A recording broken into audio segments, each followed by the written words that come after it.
Party started. So down in the bottom left position, spawning as the green Protoss player, because he's always green, it is Grubby's Grubby. And his opponent, up in the top right, the pink Terran player from Team Liquid. It is none other than Taeja. So, Neoplanet S, you reckon we can have 2 base v 2 base? Did we end up having a 2 base v 2 base in that PvP? Did we? Yeah, I never checked at the end of the game. We did. Was that the first time ever we cast together and actually got 4 bases on the map? No, I don't think it was the first ever, but it was definitely close to it. It's pretty impressive, man. But yeah, Neoplanet S, a potential for, of course, aggressive strategies coming out on this map. Grubby going up against Taeja. It's very difficult to tell who the fan favorite is, Maddles. I think a lot of people are going to be tuning in to cheer for both of these guys here. Really a PVT to remember. And every single match in these group stages now, there is no 2 favorites to advance anymore. The lines have become so much more blurred, so much more difficult to tell. I mean, these guys are in a group alongside Avenge and Symbol as well. Grubby getting chucked in the deep end with 3 incredibly talented Korean players, but he's also good enough to take games off of all of them. The question is, can he take series off them as well?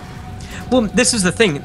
As you said, it's such a stacked tournament, and it was even in Group Stage 2. Now in Group Stage 3, I remember I sent a tweet out just saying, like, when you look through all of these players, trying to pick games is near impossible because you just want to cast everything because they are all so ridiculously talented. But yeah, Neoplanet S, we do see the fairly standard openings coming down from both of them. Nothing too crazy going on yet. Just very, very standard stuff. Grubby with the 4 probes in gas, all looking fairly normal. Yeah, things not really deviating from the norm so far. We're going to be seeing, of course, just another Marine popping out to around the 3rd base location, just wanting to scout out for any potential proxy pylons early on in the game. You can see the Marine poking up the ramp here, looking for all of these, I would say, common locations, if you like, for Protosses to try and sneak in a probe in the early game. Grubby, in the meantime, he's going to be fending off this SCV at the natural expansion here so he can grab his expansion down as well. And it looks like that Zealot is going to be able to do the job for him. And of course, getting that SCV in, though, is getting a nice little bit of scouting here for Taeja. He's got a nice little peek around. He can see exactly what's been going on. He's got some great information about, hey, well, I know the expansion timing, I know the gas timings, I know how many probes you had in gas, etc., etc., etc. All of this pieces together really quite swish. Over on Taeja's side, we've got the factory coming down, the reactor there, then the command center being built in the high ground. So this isn't an all-in by Taeja. It's not a one-base play. And because the command center's up on the high ground, though, it's going to be very hard for Grubby to see that it's not going to be a one-base play, at least for the near future. That's a great point, actually, and that's important for Taeja because we saw, for example, the 2nd supply depot at the ramp actually got built very early in this game. Now, why is that important, you ask? Joro, well, let me explain. He put that down so that the probe wouldn't get any early scouting information, and very, very deliberate there from Taeja. Obviously not wanting Grubby to try and throw him off kilter as much as possible, and therefore putting the command center on the high ground is just a natural continuation of that. The mothership core here, moving out across the map, might try and get a glimpse, but a decent positioning of that Marine could prevent it if they weren't moving out across the map. So it looks like Grubby will be able to sneak in a little bit of scouting information anyway. Now, it's important to note as well that that Stargate coming down has not yet committed to making anything, but there goes down the Phoenix. Okay, so the advantage of Phoenix is that you've got high mobility, you can do a lot of harassment with it, and you can also have a nice job of trying to pick off medevacs if they are coming in for drops. But the downside is it doesn't have the sheer raw DPS of, say, a Void Ray, or the harassment potential of an Oracle. But a couple of Marines coming in here with the natural, they're doing some nice damage. Will they get the Sentry?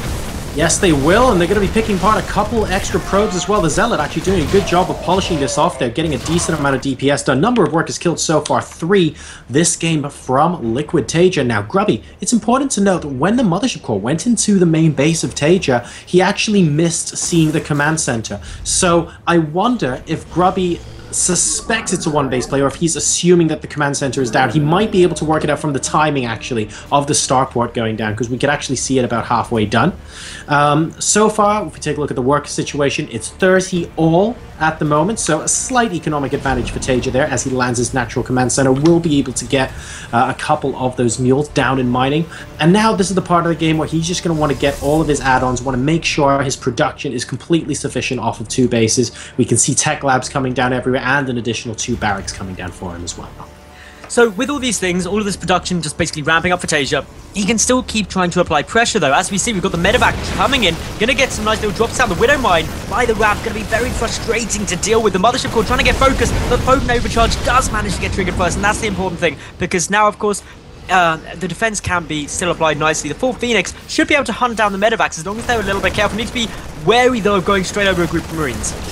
Oh, and how is Grubby going to get units down to the low ground? He basically has to walk them in at the pylon. You can see at the top of the base. Coming down the ramp risks him going through the Widow Mine here, and that's something very, very risky for our Protoss right now. Great little bit of pressure being applied now from Taeja. Can he make it work, and can he make it pay off big time here? We can see the Crow being pulled off minerals, trying his best to stop these Marines from getting into doing damage, but now Taeja trying to turn the screw, and Grubby is going for it. He really is. He's doing as much damage as, well, Taeja's doing a huge amount of damage. Grubby just trying to hold it off, but the Widow Mine placement, this timing, just a little bit off the normal kilter. And Grubby in some real big problems here. Having to pour all the probes up from the natural, basically sacrificing it.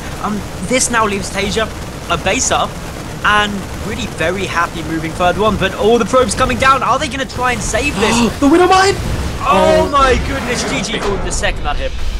Yep, absolutely terrible that Widow Mine hit, and Liquid.Taeja, ladies and gentlemen, takes game number 1.